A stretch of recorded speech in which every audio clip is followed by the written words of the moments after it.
Humans of the cardboard, we have absolute final reveals for PHOTON HYPERNOVA as far as the OCG imports as well as TCG exclusives. We got the whole Gold Pride, or at least the first wave of Gold Pride, revealed yesterday. 7 new cards for them. They have a nice start. I don't think they're great yet, but I do think it's a good enough start where if the second wave in Cyberstorm Access is good enough, it actually could be a really cool deck. As for today, we're finishing out the final 12 or 13 cards. A little hint there that I just showed for the final reveals. Let's get into it, and then we'll talk about how the final reveals really round out the rest of this set. Here we go. Starting off, we have Gravecreepers Inscription, a brand new secret rare spell card added to the set list. This card is actually quite an interesting card. This card actually sees side deck play in the OCG, and I wouldn't even be surprised if we saw like random lists, specifically more like, I guess you would say,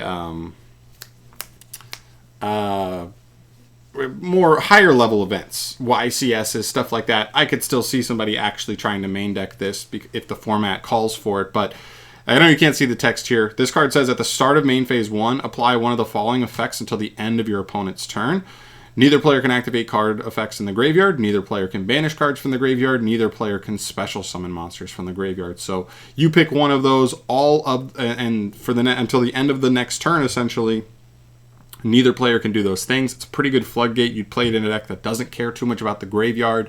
But if you play against something like Tier, not only for the rest of that turn, but for the rest of the next turn as well, they cannot activate any effects in grave. That's the idea. Interesting side deck card. Kind of functions like Shifter, although Shifter just kind of removes the card entirely, whereas this just says no activation. So there's an argument there on which one you would like more, but this one could come up more later in duels as well. So you'd have to decide on the true benefit there. But a really cool card, really solid secret rare. Happy that got imported here.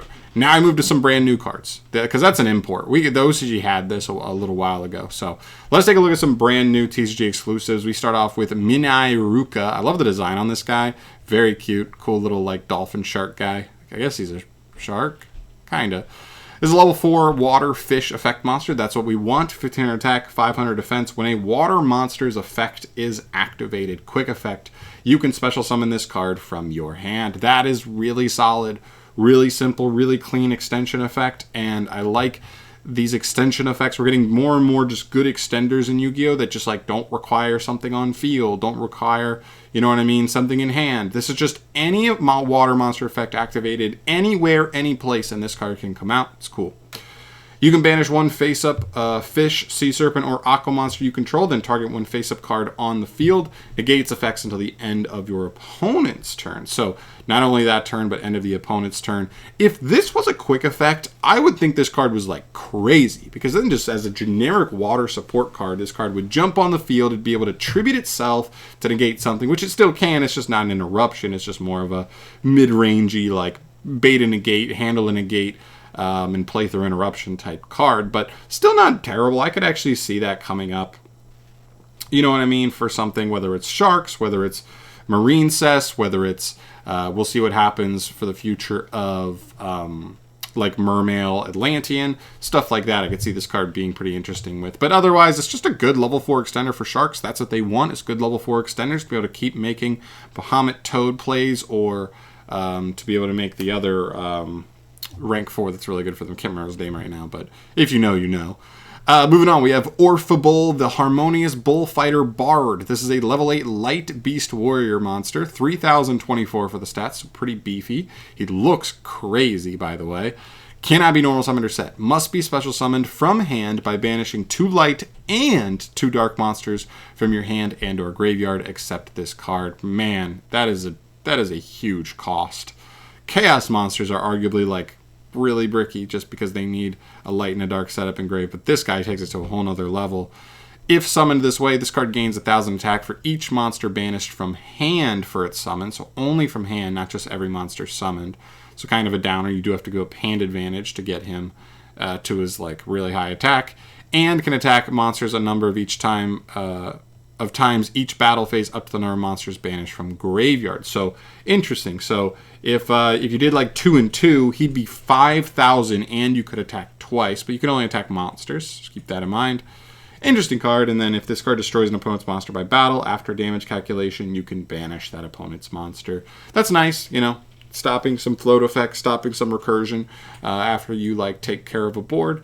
That's fine. I think this card's more cope than anything. It's definitely like an anime card. Like, if it works, it works. But, man, it's not going to work often. All right, moving on, we have Diabolantis, the Menacing Mantis. It's a common, by the way. I don't know if you could tell. This one's an ultra, common, secret. Yeah, we're on the way. Level 8 Dark Insect Synchro, 25-22 for the stats. Completely generic, which is very cool.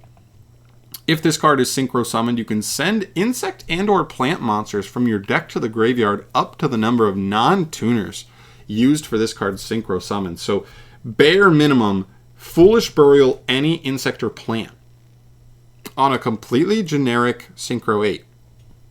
It's pretty good, man. I mean, people were just talking, I'm sure people were just talking about how,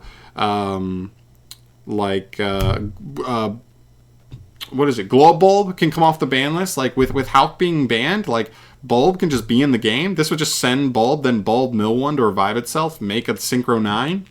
Kind of cool. Definitely.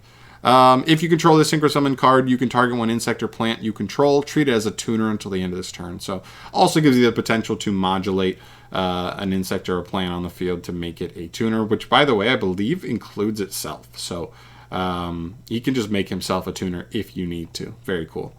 Next up, we have XYZ Align. This is a quick play spell, and it has XZ in the name, so I believe this is searchable. I don't know the card that searches it, but I think there's a card that just searches any XZ trap. That's why, like, XYZ Import is searchable. Here we go. Declare a level from 1 to 12, then target 2 face-up monsters on the field, including one you control. They become the declared level until the end of this turn. Also, for the rest of this turn after this card resolves, you cannot special from the extra deck except monsters with the same type as a targeted monster. Very interesting. This card's interesting. I'm not sure how good it's actually going to become. It's an interesting card, right? Modulating your own levels to make certain Exceed plays is pretty interesting, right? Because you could target 2 monsters, make them 12, make a Zeus. As long as one of them was a machine, you could just hard make a Zeus. Or something else that's like one of those awkward ranks, but usually you have to rank up into it. It could be something like that. Or even as an interruption, technically changing the level of a deck you're playing against that's synchro or exceed based could also come up to be kind of an interruption. Of course, you do have to target at least one monster you control, so you can't change 2 monsters' levels. You can only change 1, which means it may be easier to work around. It's an interesting card. It being a quick play makes it funny, but I don't think it's too great. I think the last import here is Made to Order Mermaid Outfitter. What a crazy name. It's a normal spell. You can target 1 card in your opponent's graveyard, banish it, then you can add a card from your deck to your hand with the same name as that banished card. You can only activate 1 copy of this card per turn. This is a really interesting card. I'm not sure how good it's actually going to turn out to be, but I do think there's definitely some intrigue, especially in a maybe heavy format. I mean, right now we're in a tier 0 format. What if you played this card in the side deck? When you know you're playing the mirror match, being able to banish anything in your opponent's grave, knowing that you very well may be playing a very similar main deck, it means you're essentially just searching anything in your opponent's graveyard already. That could be really interesting. Again, I'm not sure how well it's actually going to turn out in practice, but it's definitely an interesting card to say the least, for sure. We've already seen the Gold Pride stuff. We know they are coming. Then we finish up with more of the OCG imports. Casimolar, cool Fiend card. Queen Butterfly Denounce. It's kind of like a cheeky anime insect support card. Cardon, the Clear-Sighted. This card's funny. He kind of like gets a continuous spell or trap out from hand or grave, and I think it like places it. It sets it, but it can be activated that turn. So you can kind of like activate Floodgates immediately, even if they're traps, get some cards back. It's an interesting card, but I'm not sure it's good enough. Pharaonic Advent, this is a really interesting card. He like tributes, let's see.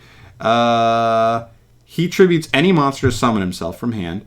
Then, if you want, you can also tribute any fairy, fiend, or reptile monster to add any continuous trap from deck to hand, which is very, very powerful. Obviously, searching any floodgate in the game, potentially. So, very interesting card. I'm not sure he's actually going to be good enough, because I don't know if his synergy is really going to be smooth enough to really make it work in a competitive scene, but definitely a card with some power.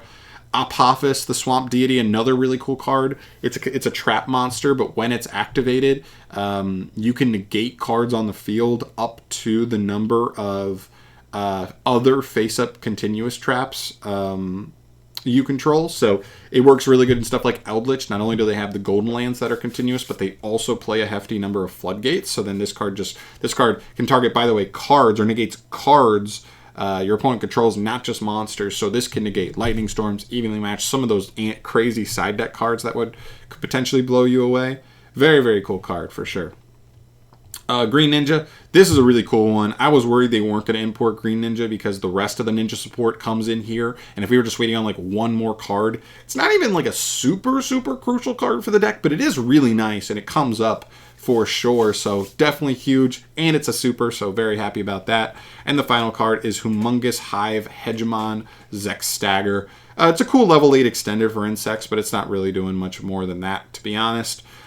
Just adding to the plethora of mediocre insect support in this set. So all in all, I think this rounds it out pretty nicely. I mean, listen, some of these cards are interesting. I would say this card's really interesting competitively, like straight up as a generic card.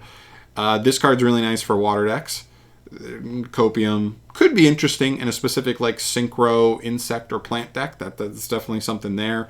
This card not that interesting. This card pretty interesting for potential, very focused formats. Obviously, the gold prides are cool. Like I said, I think that's a good start. I think the gold prides are a win right now. Obviously, they're contingent on the second wave, but I think it's a win for as far as talking about this set and not knowing what's in the next one. And then for the imports, not a ton of it is crazy, but I think like Green Ninja, Swamp Deity, and Pharaonic Advent are interesting enough to make like this little wave of extra cards here interesting enough. So all in all, I think this last wave is solid. Like I'm not disappointed with what I see here, particularly the imports, but we'll take those. We'll take the imports wherever we can get them, especially if they're good cards. So yeah, that's pretty much it for here. I'm excited. We're only 2 weeks away from the set actually coming out in the TCG. Very excited for that. When it drops, there's definitely going to be a lot of deck profiles I'm looking for. Looking forward to recording for you guys and making sure I have some really tight builds to show you, because there's a lot of interesting decks coming here that I want to mess around with, and I cannot wait to show you. So stay tuned. I'll see you guys in the next video. Thank you so much for watching. Let me know your thoughts on the brand new cards here. If there's anything I didn't mention and ways some of these cards could come up, please throw them down below, and I'll catch you in the next video. Peace.